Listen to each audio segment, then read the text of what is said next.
Asian American CNN producer Carolyn Sung was reportedly thrown down, zip-tied, and arrested by Minnesota state troopers last Tuesday evening while covering protests, and one trooper asked if she spoke English, her primary language, according to a letter by her lawyer Leda Walker.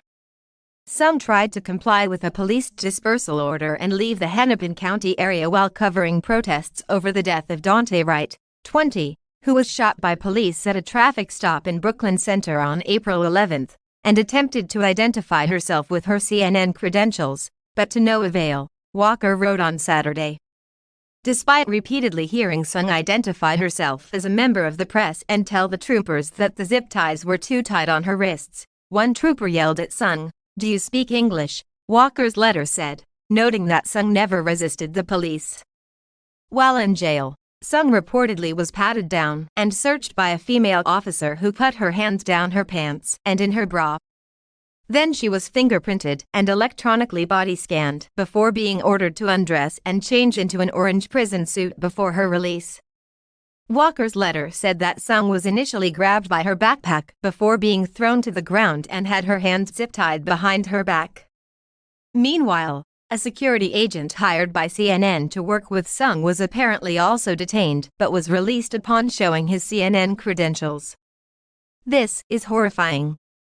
Minnesota police wrongfully arrested CNN producer Carolyn Sung, refused to listen to her as she declared her credentials, zip-tied her, and subjected her to anti-Asian rhetoric. A free press is foundational to our democracy. Reporters worked tirelessly during this tumultuous year to keep Minnesotans informed. I convened a meeting today with media and law enforcement to determine a better path forward to protect the journalists covering civil unrest. In another tweet Saturday, the governor wrote, "Journalists must be allowed to safely cover protests and civil unrest.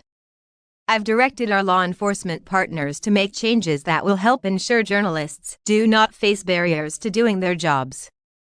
Walker's letter addressed Walz's meeting after it was over, saying her intention was to continue the dialogue surrounding law enforcement's mistreatment of journalists and to ensure what had occurred will never happen again. It was written on behalf of nearly 30 local and national news organizations and government transparency organizations, according to Walker. The First Amendment is clear. Journalists have a robust right of access to gather and report the news without fear of intrusion or interference by law enforcement, Walker wrote. The letter additionally pointed out that journalists covering protests over the 2020 death of George Floyd in Minneapolis police custody have had similar experiences with Minnesota law enforcement.